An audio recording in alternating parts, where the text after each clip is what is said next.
to vote on the new CBA, as you likely know, has been pushed back to Saturday night. And there's been pushback from big stars like Russell Wilson, J.J. Watt, and Aaron Rodgers. Also yesterday, the franchise tag deadline was pushed back to Monday, essentially at noon, 11:59 a.m. The Cowboys could franchise Dak Prescott. Bengals could do the same with A.J. Green. A minute later, the negotiating period for Tom Brady and the other free agents will begin. We could start hearing then about players making deals with new teams, though they can't become official until Wednesday at 4 o'clock Eastern, when the new league year and free agents like Phillip Rivers and Jameis Winston and others can officially sign contracts. But of course, all roads lead to Tom Brady and his impending free agency, which continues to loom large. We're 5 days away from that legal tampering period, 7 days from the new year. And his former teammate, Aqib Talib, who knows a little bit about the inner workings in New England, recently spoke about how Bill Belichick might be approaching this situation. Talib said this on NFL Network, quote, "If Belichick, is treating everybody the same in the meeting room, he's probably treating everybody the same around free agency time as well. I think Tom is gone. I think it's a done deal, and Bill is going to be Bill. Those calls are going to be short and to the point. We got a report that said it didn't go well. I had a call that didn't go well with Bill before, so I can imagine what happened on that call." And I mention again, Talib, a former Patriot. Josina's here, but I'm starting, Keyshawn, with you because you've had those conversations with Bill Belichick as well. What do you make of the notion that Talib is saying, hey, my conversation with Bill Belichick didn't go so well? I would imagine the huge conversation that Brady and Bill will have will be about the same. Different. Talib is Talib, and I understand what he's saying. But that conversation with Talib and Bill is not the same as Bill and Tom Brady. I mean, it's just not. 20 years of experience. I drafted you.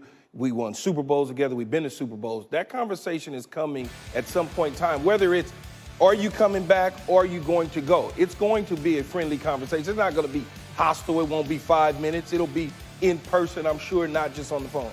You spoke to a team, Josina, last night that's trying to pursue Tom Brady. What did they say?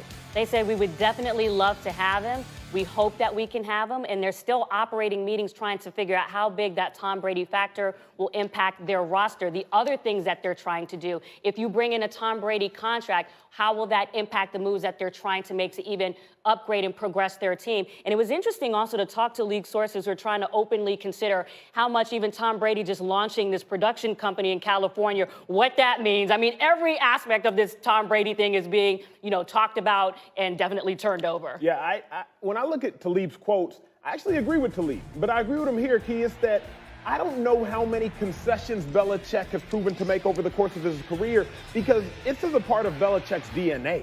He doesn't really budge based on who you are. Malcolm Butler in his prime lets him walk.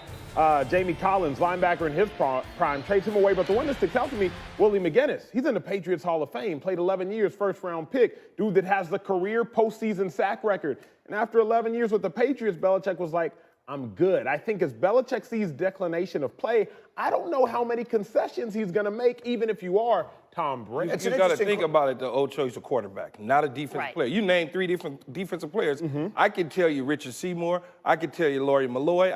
They're all defensive guys. This is a quarterback that took you to 9 Super Bowls and won 6. It's not that easy. So it's one thing for the conversation to be friendly. It's another thing for him to make the kinds of concessions that I feel like Acho was talking about. Because what we've heard, and Josina, I guess I should turn to you, is that Brady wants a say in roster construction, that he wants a say in how the offense is going to be run, all those sorts of things. Is that what you're hearing from people? As he should. He's earned that right. I mean, even the team last night was talking to me. This is the GOAT. Anybody should want him. He should have a say in anything that's going to affect his success with the team, because he's not just leaving just to be able to play for another team. He's trying to actually replicate the success that he had with the New England Patriots. So to that point, do you see Bill being willing to be flexible in that way, which feels like something he's never been willing to do before? He certainly has communicated with Tom in the past about offensive construction as receivers and tight ends and in other skill positions, and they will continue to do that. Now, whether or not he signs back, we don't know. Yeah. Well, you were the one that said the last time you were here, and it was kind of when nobody else was really saying this, that he would go back to New England. Now more people are starting to say that. We're hearing about these conversations. I don't know anything. Okay, but why did you say that, and why do you still think that? Well, because if you think about it, he hasn't been asked to leave. He's been asked to stay. Brett Favre was asked to leave. Joe Montana, leave. I mean, when you start to think about these positions in these players, they're asked to leave. They're asking him to come back. We're going to let you do your due diligence in free agency, Greeny. Yeah. You make the decision, but we're going to allow you to do that. He's 100% right on that. You made that point last time, and now that you say it, I remember it. The legends, we always point to the fact that Peyton Manning didn't finish, Joe Montana didn't finish, Favre didn't finish. They always had other options they wanted to go to. Correct. To the best of our knowledge, New England doesn't have that. But I still think you have to distinguish between whether he's going to return and still also just wants to be courted just to experience that and still return even after doing that. Nothing wrong with being courted. Right. Nothing at all. Right. All right, let's get to the Cowboys. You have some information on this. And Ed Werder tweeted this yesterday. He said, "My sense from speaking to the Cowboys sources, team is working hard to reach an agreement with wide receiver Amari Cooper, and that Cooper and his agent seem motivated at the moment to get something done. To me, present indications are he could be signed before quarterback Dak Prescott." There's so many complications here, Josina, for how this timeline will shake out, especially with the CBA. But let's push that aside for a moment. What do you know about Amari Cooper in this deal? Well, both sides are definitely actively talking. I was told sources say that it depends on the outcome of the vote of the CBA in terms of the progression right now as to the status of the talks. I was also told that there's optimism that he could return. However, the longer the talks go, definitely the clock will be used against the Cowboys in that sense for the leverage with Amari Cooper. I have no issue with the Cowboys signing Amari Cooper before Dak Prescott. Remember, Amari Cooper is as valuable to the Cowboys' success as anybody else on that roster. Since Amari Cooper has gotten to the Cowboys, he leads the NFL in touchdown receptions. Since Amari Cooper has gotten to the Cowboys, Dak Prescott, career high in passing yards by 1,000 yards, mind you, and a career high in passing touchdowns. So Dak Prescott is Amari Cooper, is as valuable to the Cowboys franchise as Ezekiel Elliott, as Tyron Smith, because he makes Dak go and he makes that offense go. And they put themselves sort of behind the 8 ball with this thing anyway by trading a first-round pick for him. If you were to somehow lose him at this point, that would look so bad in every way. But Key, as a receiver, I'm just curious to hear your perspective. We all know who the upper echelon receivers in the NFL are, the Odells, the Julios, the DeAndre Hopkins. Is he on that level in your opinion? Absolutely. I think when you go back and you look at his career in Oakland, he's a former Pro Bowl guy in Oakland, okay? He gets banged up a little bit. Then John Gruden doesn't like him for whatever reasons. He moves him to Dallas. Like Ocho said, it completely changed Dallas's offense like that. So when you look at that, you have to say, okay, what other receivers are out there that can do that? Yep. The guys that you named, the Julios, the Michael Thomases, the DeAndre Hopkins, the Odells, those guys change teams instantly, and he was able to do that for the Cowboys. I think the only difference between Amari and Hopkins, Julio, Odell, he's just not as flashy. I mean, Amari just rolls in, he does his job again. This year he was plagued by the dropsies, or some like to call it. But the only difference between Amari is he's not as flashy off the field, but on the field, I would say he gets it done just like those top guys. He's very, very productive. And I think when you look at who he is, his size, his speed, his ability, you don't want to guard him you don't want to match guys up one-on-one with him. He's doubled a lot.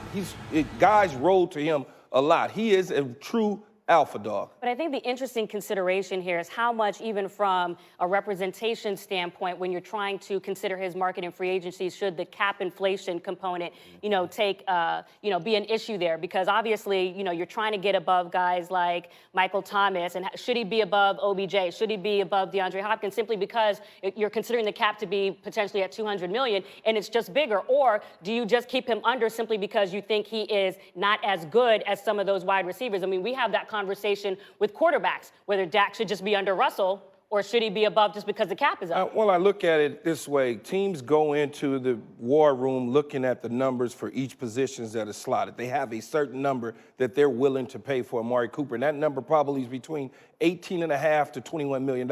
Wherever that falls, they've given themselves some wiggle room. He deserves it. He should get it, and I think they will give it to him. And the point that we started with, again, is that the likelihood here is they will not be able to tag both the quarterback and the receiver. Yeah. So if indeed, and I feel like you're telling me they're headed towards franchise tagging Dak Prescott one way or the other, right? I would say, from what I was told last night, the anticipation is that Amari Cooper would not get tagged, right, and that Dak will. But under that expectation that Dak is not getting a deal done, obviously that could change, but that's the thinking as we stand right now. Right, and Shefty said that definitively yesterday as well. And so if that does indeed happen, then they have to get a deal done with Amari or he becomes a free agent. And he may say he wants to stay, and he may genuinely want to stay. But when all these other teams out there start throwing money in his direction, remember, when you talk about robust markets, and we're going to talk about it for quarterbacks, Amari Cooper, to me, he has the most robust market of all the wide receivers because he proves he can do it on each and every level. But again, to bring it full picture, this is why that CBA is so important to Dallas Cowboys fans. If they vote no and the CBA maintains as it is,